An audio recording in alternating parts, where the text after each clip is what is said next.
On the bright afternoon of Sunday, June 25, 1876, Lieutenant Colonel George Armstrong Custer and his 7th Cavalry overlooked one of the largest Indian camps in history. From the bluffs on the opposing side of the Little Bighorn River, Custer and his men had marched nearly 100 miles in pursuit of Sitting Bull, the leader of the camp. Custer's objective was to force Sitting Bull and his allied Lakota Northern Sioux and Arapaho tribes back to the Great Sioux Reservation. However, Sitting Bull had not signed any treaty and wanted his people to continue their nomadic lifestyle and thus was prepared to fight the Americans to defend it. Custer divided his 7th Cavalry into 4 groups, 3 companies commanded by Captain Frederick Bentini, 3 more companies commanded by Major Marcus A. Reno, 5 companies commanded by Custer, and the remainder with the pack train of ammunition and supplies. This battle between the burgeoning power of the United States and the last holdouts of the Plains Indians would shape the future of the American West for centuries to come.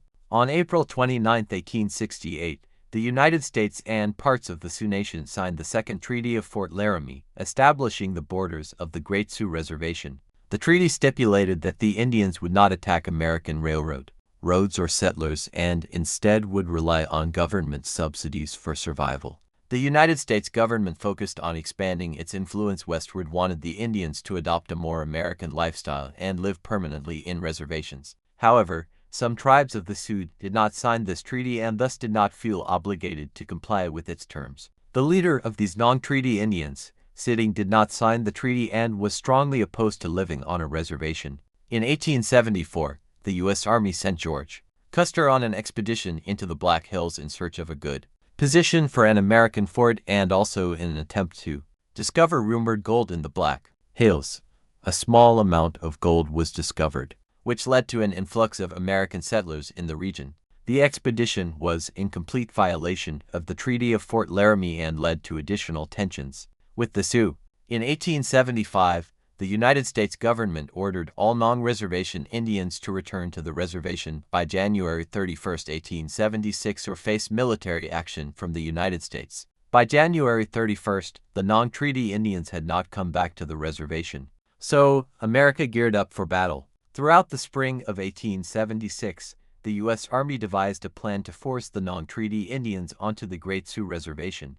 This plan would consist of General George Crook marching up from Fort Fetterman in the Wyoming Territory with 1,000 men. Colonel John Gibbon would move east from Fort Ellis along the Yellowstone River with 450 men, and General Alfred Terry would march west from Fort Lincoln in the Dakota Territory with 879 men, largely made up of the 7th Cavalry under command of Lieutenant Colonel George Custer. It was expected that any of these 3 forces could easily handle Sitting Bull and his estimated 800 to 500 warriors if they encountered them.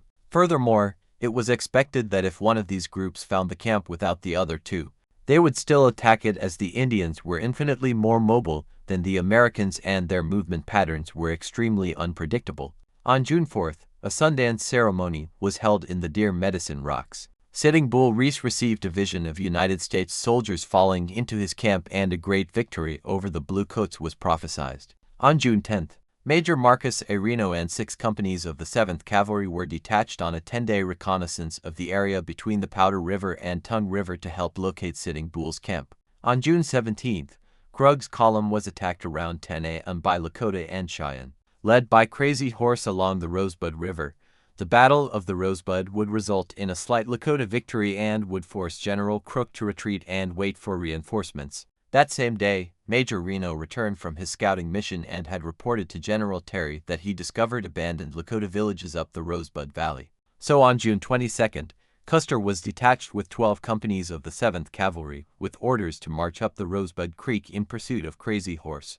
Custer and his men were expected to attack the Indian camp, which would cause the Indians to flee towards Terry and Gibbon's now united force, trapping the Lakota and forcing a surrender. On the morning of June 25th, Custer scouts had finally spotted the village. They estimated that there were around 8,000 inhabitants, with a fighting force between 1,500 and 2,000 warriors. Custer initially planned to make a surprise attack the morning of the 26th, but his scouts alerted him that Custer's presence had been detected by the Lakota. Given all of this information, Custer decided that he must attack immediately, as he feared that the Lakota would be able to flee from any American army and remain off the reservation. The Indian camp was based on a flat plain at the center of the Little Bighorn River. On the eastern side of the river were steep, uneven bluffs. The Americans formed a two-pronged attack with Major Marcus Ireno attacking the south of the Indian camp and Custer moving along the bluffs to attack the northern side of the camp. Captain Frederick Bentini would be in reserve to support either prongs of the attack. Major Marcus Ireno crossed the Little Bighorn at around 300 p.m. and charged towards the village. Reno was unaware of the size or capability of the village as his side of the village was obscured by trees at a bend in the Little Bighorn River. Once Reno had passed this bend, he realized the full size of the village and suspected a trap. Reno rode forward and ordered his troops to dismount and form a skirmish line and fire into the village, indiscriminately hitting civilians and soldiers alike. After 20 minutes of firing, Reno had only taken one casualty, but an Indian force had formed in a protected area and launched an attack primarily on the left of Reno line, forcing Reno's detachment to retreat back to a forested bend in the Little Bighorn River. However, the Indian barrage continued, and Reno's scout, Bloody Knife, was shot in the head, splattering his brains into Reno's face. Reno, understandably, was deeply shaken by this and ordered his men to mount, dismount, and mount again. He then said, "All those who want to make their escape, follow me," and led an extremely disorderly retreat across the river, condemning his wounded to their death. During this retreat, many men were picked off as Indians fired at them while they crossed the river. Reno and his remaining men scurried up the 8 tall bluffs and made it to a defensible position. Moments later, Bentini joined up with Reno and his now extremely shaken men. Bentini had been on a scouting mission when he received a message from Custer telling him, "Bentini, come on, big village. Be quick. Bring packs. P.S. Bring packs." Bentini had no idea what this meant, but inferred that Custer was in battle. However, Reno would not move his forces until the packs arrived as the baggage train was lagging behind Bentini.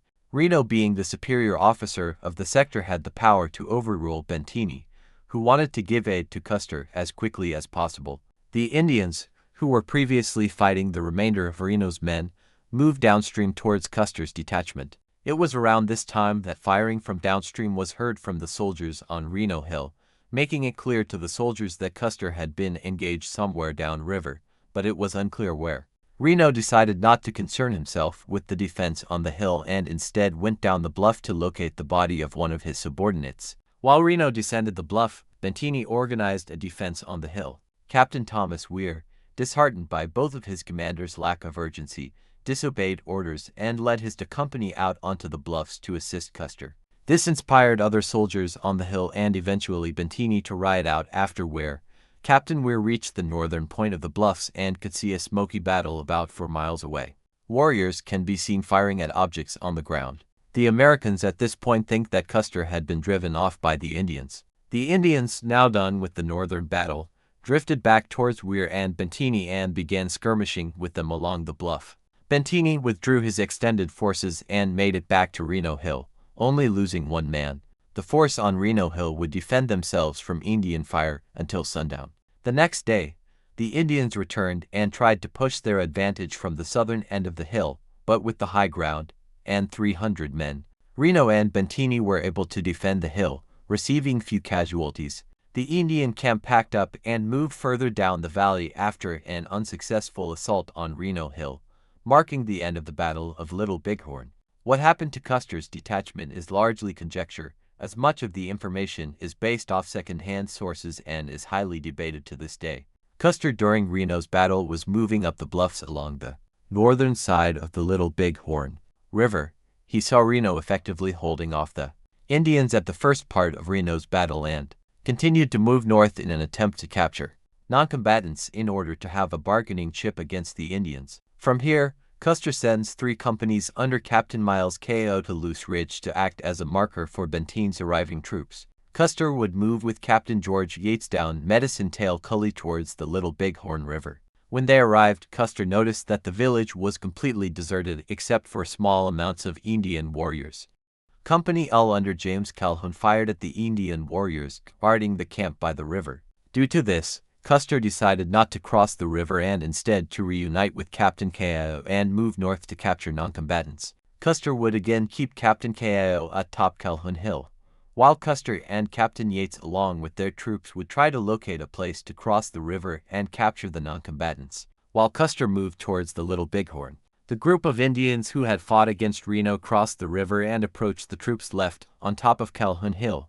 When Custer moved towards the Little Bighorn, he could see thousands of noncombatants fleeing the village. There were far too many to try and capture them with the small force he had, so he decided to move his forces up to Cemetery Ridge and wait for Bentigni to arrive. Once Bentigni would arrive, Custer would have enough men to capture the majority of the noncombatants. However, as large numbers of Indian warriors crept up Calhoun, Kao sent Company C out of the reserve into Calhoun to defend his right flank. However, Company C's position broke the range of Kao's warriors. The Indians then formed to counterattack to Company C's skirmish line and pressed their attack. With no assistance from Captain Keogh's troops, Company C was forced to flee on foot to Calhoun Ridge.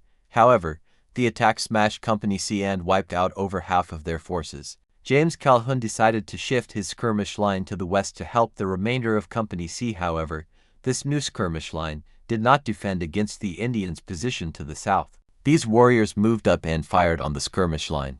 At the same time, the Indians coming from the west pushed up on the American line, forcing its collapse. The Americans were unable to reform their line. Company on Cemetery Ridge was attacked by a group of Cheyenne warriors, which slashed Company E's skirmish line in half. By this point, Captain Kao and his remaining forces were now surrounded on three sides. Many notable warriors, including Crazy Horse, now collapsed on the remaining American forces, plunging them into chaos. The few remaining American soldiers attempted to flee across Battle Ridge, but were continuously chipped away. Custer by this point could see that something big was going on across Battle Ridge, and Custer moved his men up to Last Standal. Custer formed his men up into two lines. As the remainder of those men tried to reach Last Stand Hill, they were completely cut down. The Indian warriors now surrounded Custer and his forces, and as there was little cover on the hill, Custer was forced to shoot down his horses for cover. With Custer's remaining horses, he sent riders off the hill to try and drive away massing Indian warriors, and they would then return to the hill. However, these riders were converged on and were killed. At this point, Custer and his men were completely alone on top of Last Stand Hill. With no means of escape, they were thinned out first with gun and arrow fire and then were overwhelmed by Indians attacking with axes and clubs. By 5:50 p.m., the battle was completely over. In total, Custer's detachment lost all 210 men with it, and the entire American force at the Battle of the Little Bighorn lost 268 men. 10. Unsuspectedly, the Indians only lost approximately 50 warriors, marking a shockingly unsuspected defeat of the American force. The surviving force under Major Reno was unaware of what had happened to Custer by the end of June 26. On June 27, the combined force of Terry and Gibbon arrived on the battlefield. They informed Reno's men of what had happened to Custer and his forces. The surviving soldiers were genuinely shocked that Custer was defeated, as they never for a second thought that it was possible for them to lose to an Indian force.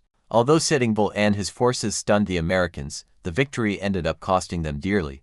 Custer's death served as a rallying point against the Indians, and within a year, the majority of the warriors from the Battle of the Little Bighorn had surrendered and were confined to reservation. Sitting Bull would end up escaping to Canada, where he would remain in exile for a few years.